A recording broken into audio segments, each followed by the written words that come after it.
This is the Lone Crater YouTube. We hope this video helps.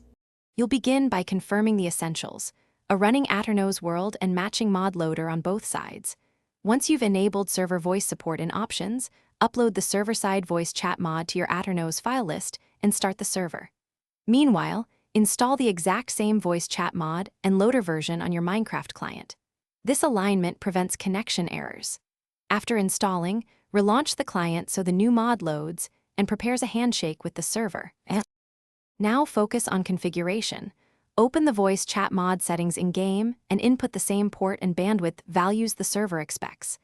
Make sure Aternos permissions permit the mod to use voice features by adjusting whitelist or operator settings. Once done, connect to your Aternos server using the client profile that has the mod active. During connection, watch for the voice handshake message.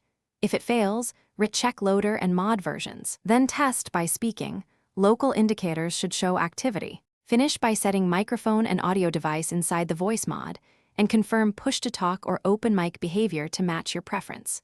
Once satisfied, restart both the Aternos server and your client to ensure settings apply. If voice still fails, inspect the server and client logs for port conflicts or version mismatches, and verify firewall or NAT rules aren't blocking the selected port. A single key tip: match loader and mod versions exactly. Most issues. Thanks for watching. Consider subscribing if we helped you.